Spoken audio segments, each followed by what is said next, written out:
Bonsoir à toutes et à tous et bienvenue dans ce journal. L'envoyé spécial d'Emmanuel Macron en Afrique est en Côte d'Ivoire. Il a été reçu par le président Alassane Ouattara ce mercredi.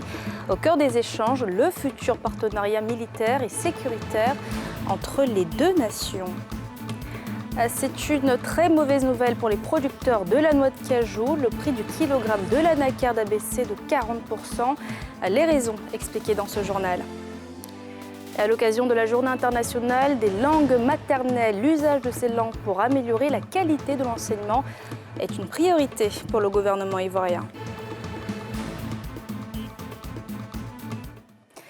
Le chef de l'État a rencontré ce matin l'envoyé personnel du président français Emmanuel Macron avec Jean-Marie Bockel. Ils ont échangé sur l'avenir du partenariat militaire et sécuritaire entre les deux pays. Les précisions de Pierre Dippomelin dans cet élément.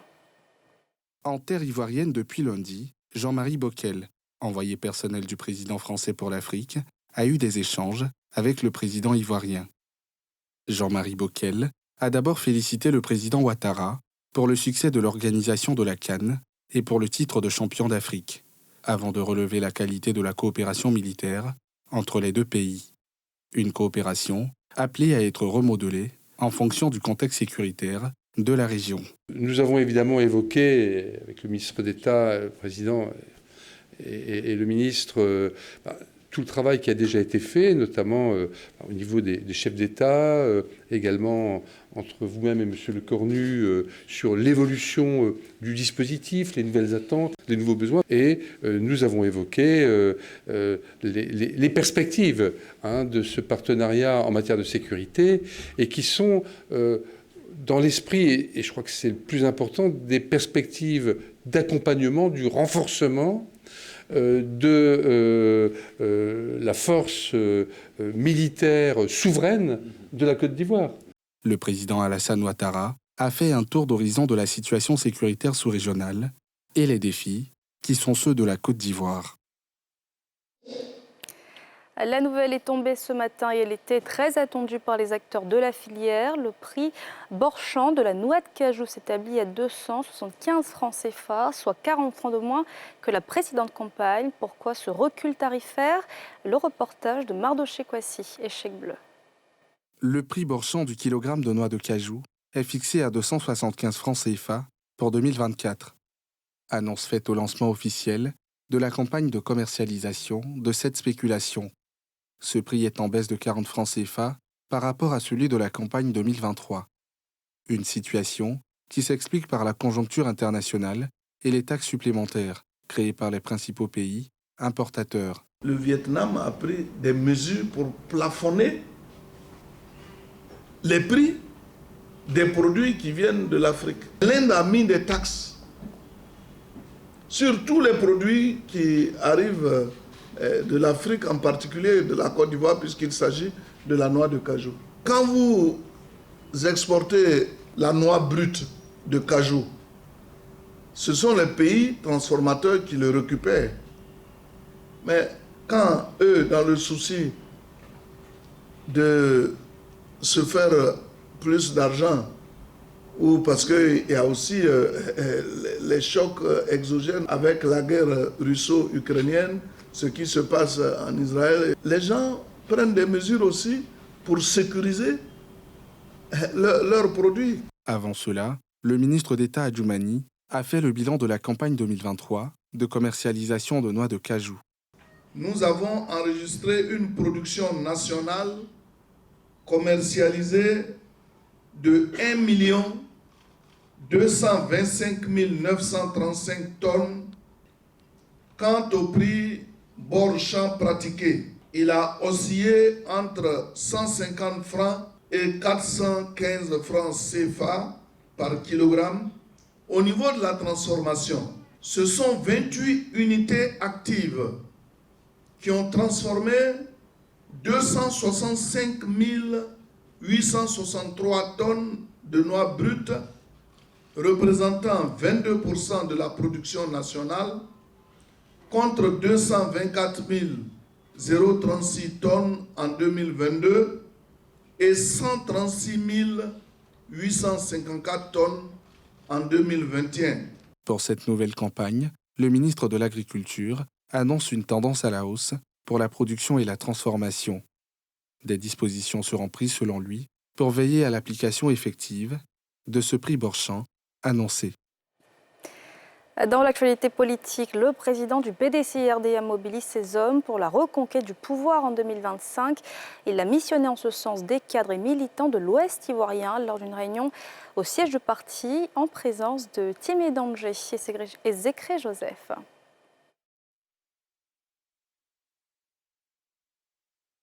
Une ambiance bon enfant, au son de chants et danses des régions de l'Ouest ivoirien. Cadres et militants de cette contrée du pays sont les hôtes du président du parti, Tidjane Thiam. Occasion pour le tout nouveau chef du parti septuagénaire d'énoncer ses chantiers pour la reconquête du pouvoir d'État en 2025. Sur la route, l'opération d'adhésion au parti et la mobilisation de la base pour faire inscrire le plus grand nombre de militants et sympathisants lors de la prochaine révision de la liste électorale. Les hôtes du jour sont mis en mission dans ce sens. La clé de la victoire se trouve dans ce réservoir de voix que nous n'avons pas mobilisé jusqu'ici.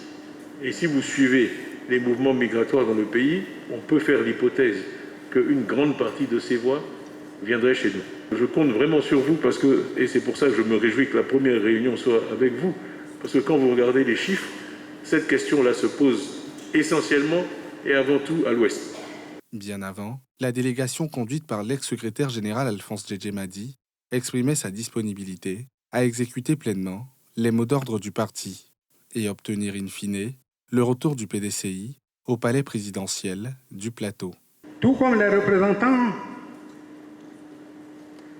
de la zone ouest Zadi qui sont avec vous cet après-midi, les autres Ivoiriens qui ne sont pas là sont aussi prêts à mouiller le maillot avec vous pour la victoire. Les militants et cadres du parti de l'Ouest, en faut-il le relever, sollicitaient une tournée du président Tidjane Thiam dans leur région. Une doléance qui a eu une suite favorable à la satisfaction des hôtes du jour. La lutte contre la corruption continue pour la Haute Autorité pour la bonne gouvernance. Elle a ouvert des assises de consultation sectorielle autour du thème « Faire de la Côte d'Ivoire un pays respectueux des bonnes pratiques de gouvernance », comme nous le montrent Moussani Kema et Tanguy Conan dans ce reportage. Afin de lutter contre la corruption et ses effets dans le pays, la Haute Autorité pour la bonne gouvernance envisage de se doter d'outils plus efficaces. Elle lance à cet effet les consultations sectorielles afin de s'approprier des priorités des différents secteurs de développement économique et social. L'atelier de consultation qui débute ce jour a pour objectif de permettre à l'HABG de s'approprier des priorités sectorielles de développement économique et social et d'identifier les axes pertinents de ces interventions en lien avec les attentes réelles des acteurs de l'écosystème de promotion de la bonne gouvernance. L'occasion nous est ainsi donnée, pendant ces consultations, de comprendre, d'identifier et de dégager les attentes au niveau national et international en matière de promotion de la bonne gouvernance et de promotion de l'intégrité. Ces consultations sectorielles ont été aussi l'occasion pour le président de l'institution de revenir sur les acquis du pays en matière de bonne gouvernance. Selon le dernier rapport 2023 de l'ONG Transparency International, le score de la Côte d'Ivoire est passé de 37 sur 100 en 2022 à 40 sur 100 en 2023, faisant passer ainsi notre pays de la 99e place à la 87e place sur un total de 180 pays, soit un gain de 12 places en une seule année. Prévues sur 3 jours, ces consultations ont été ouvertes sous le thème « Faire de la Côte d'Ivoire un pays respectueux des bonnes pratiques de gouvernance » afin d'éradiquer la corruption et les infractions assimilées. Et ce mercredi est la journée internationale des langues maternelles. Pour le gouvernement, l'usage de ces langues est une priorité, notamment pour améliorer la qualité de l'enseignement. Les précisions de Salif Yalekwe et Fulgence Kissiedo. L'éducation multilingue est un pilier de l'apprentissage intergénérationnel. Tel est le thème de l'édition 2024 de la Journée internationale de la langue maternelle. À travers cette célébration, chaque 21 février, l'institution onusienne réaffirme son engagement en faveur de la diversité linguistique afin de rappeler que la diversité linguistique et multilinguisme sont essentiels pour le développement durable. Les populations sont unanimes quant à l'utilisation et l'importance des langues maternelles. Ça vous apprend déjà à bien articuler les mots. Et donc, si vous savez parler votre langue maternelle, forcément, vous serez à même de pouvoir parler d'autres langues. Donc, c'est très important de savoir parler sa langue maternelle. Latin comme ça, je ne parle pas latin. Souvent, je vais chez mes parents côté paternel, on me parle latin, je ne comprends même pas, je suis comme ça. Je regarde, je dis, mais toi, tu dis quoi? Ou bien, papa, mémé dit quoi? Ça me fait bizarre, je suis comme ça. Ah! Tout un peuple a au moins son ethnie. Et ça, c'est primordial, depuis la nuit des temps. Il faut comprendre son ethnie et il faut l'apprendre aux enfants. Parce qu'un peuple qui oublie sa langue, c'est comme un corps, un peuple qui est exsangue, qui a oublié toutes ses racines. L'utilisation des langues maternelles pour améliorer la qualité des enseignements demeure une priorité pour le gouvernement ivoirien. La célébration de la Journée internationale de la langue maternelle nous offre l'opportunité de rappeler quelques actions significatives en faveur de la promotion des langues maternelles. Il s'agit entre autres de la création du projet École intégrée, PEI, avec à ce jour 37 écoles avec l'utilisation de 10 langues nationales. Alphabétiser les populations dans leur langue nationale offre aux populations l'opportunité d'exprimer leurs opinions dans leur propre culture, favorisant ainsi leur participation au développement économique et social. Selon l'UNESCO, 250 millions d'enfants et de jeunes ne sont toujours pas scolarisés et 763 millions d'adultes ne maîtrisent pas les compétences de base en matière d'alphabétisation. L'enseignement dans la langue maternelle soutient l'apprentissage, l'alphabétisation et l'acquisition d'autres langues. Et vous le savez, le jeûne chrétien a débuté le 14 février, une période très importante pour les fidèles qui, pendant 40 jours, vont observer la privation de nourriture notamment, qu'implique le jeûne catholique. Quelle routine alimentaire adaptée aussi pendant cette période? Les éléments de réponse de Bénédicte Silué et Zécré Joseph. Le carême est la période sacrée pendant laquelle les chrétiens catholiques s'abstiennent de manger et s'éloignent des plaisirs de la chair 40 jours durant. Chaque année, avant la Pâque, les fidèles chrétiens observent ce moment de pénitence. Le carême, au sens chrétien, c'est 40 jours dans le désert, 40 jours en imitation à Jésus-Christ, qui, avant de commencer son ministère public, se retire 40 jours dans le jeûne et dans la prière. Donc le carême, en somme, c'est ce temps-là qu'on met de côté pour dire à Dieu, on veut se rapprocher de toi d'une manière plus intéressante, une manière plus efficace. Pendant cette période, les chrétiens catholiques adaptent leur routine alimentaire. De l'eau chaude pour certains, de la bouillie pour d'autres, chacun essaie de trouver le menu parfait pour vivre au mieux cette période de privation. Pour la rupture, on commence déjà avec de l'eau et puis un jus de fruits pour ouvrir un peu. Et puis ensuite prendre quelque chose de lourd, peut-être une salade, de l'avocat ou encore du riz. Comme toute la journée, je n'ai pas pu manger, donc j'aime les choses chaudes pour être à l'aise, quoi. Mais si je mange des choses glacées ou bien des choses froides, franchement, ça ne va pas avec mon estomac. Je romps avec la bouillie de mil. Je mange léger, je prends des fruits et je prends beaucoup d'eau. D'un point de vue nutritionnel, la consommation de fruits, de légumes, d'eau et de céréales à la rupture sont indispensables pour favoriser la santé et faciliter le jeûne.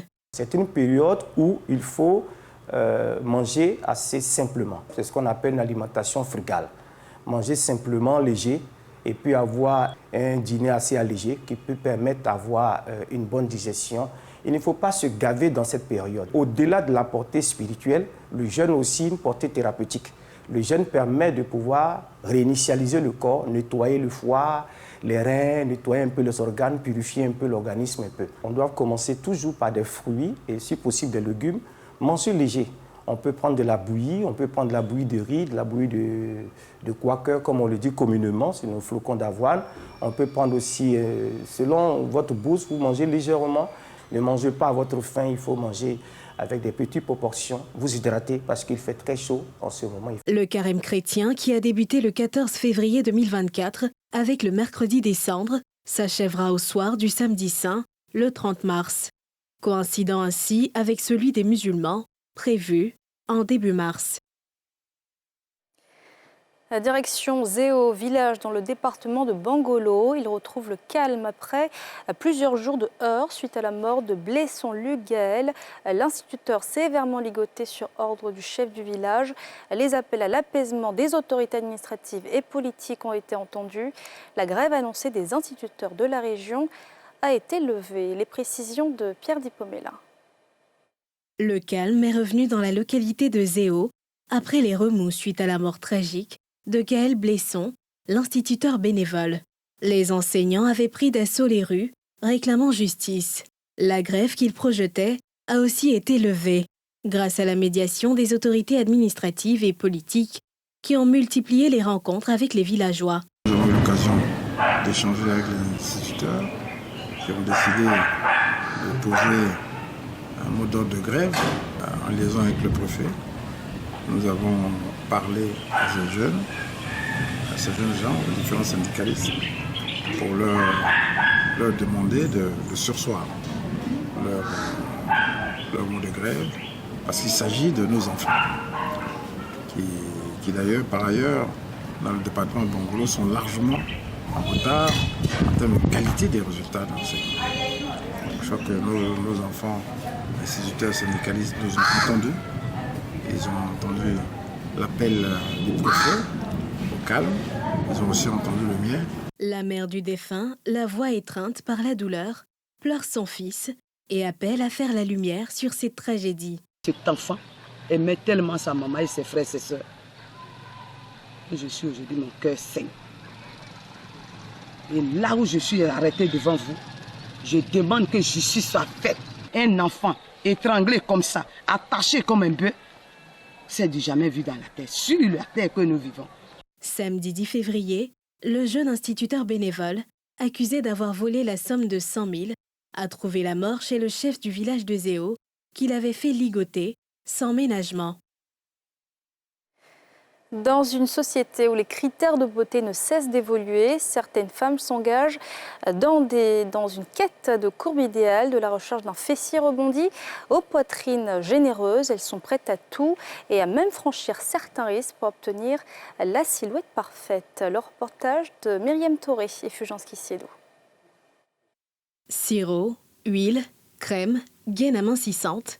La liste des pratiques utilisées pour avoir une silhouette de rêve n'est pas exhaustive. Plusieurs femmes optent pour des solutions temporaires, comme l'utilisation de sirop ou de crème. Ça fait 4 ans que j'exerce dans ce métier. Les produits que nous proposons, nous avons des supports, nous avons des crèmes, nous avons des huiles, nous avons des sirops et nous avons une max fessier. On a du kaolin aussi. Bon, la crème et le support sont faits. La matière première, c'est le beurre de karité, ainsi que les produits traditionnels, que des poudres naturelles sans mélange. Tout ce qui sort ici est vraiment contrôlé. Ces femmes, autrefois complexées, ont eu recours aux produits de Sharon. Elles affirment en être satisfaites. Ça fait la deuxième fois que je viens dans la boutique. J'ai utilisé le produit, la crème Baby L. En tout cas, c'est très bon. Avant, il n'y avait rien. Maintenant, même, en tout cas, ça va très bien. Quand je passe maintenant, mes camarades me demandent, en tout cas, qu'il faut me montrer ton secret. J'ai commencé l'an passé. Jusqu'à maintenant, je ne laisse pas parce que j'ai un objectif à atteindre. Ça me plaît bien de voir des filles avec des rondeurs. Du coup, j'ai décidé de prendre ces produits-là pour avoir aussi des rondeurs. Très satisfaite. En tout cas, par rapport à avant, aujourd'hui, là, ce que je vois, le résultat est bon. Après la quête des courbes fortes, vient l'étape de la sculpture de la taille. C'est là qu'intervient la gaine, outil visant à affiner la silhouette. Actuellement, nous sommes dans une société où les femmes ont plus de complexes. Nous recevons aussi d'autres femmes, certaines femmes qui viennent tout simplement pour sculpter leur silhouette. Et pour ça, on a les combinaisons.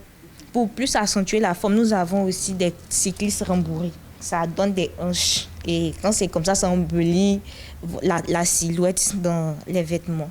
Pour certaines femmes, cette pratique contribue à perpétuer une vision réductrice de la féminité. Le fait que les femmes grossissent leurs fesses, moi je pense qu'elles se détruisent à petit feu. Le fait d'utiliser même des produits, ce n'est pas bon pour la santé. Moi je pense que ce n'est pas une bonne pratique. Parce qu'au fil du temps, elle peut avoir un problème de peau, soit le cancer. Cette course effrénée aux courbes parfaites paraît légitime.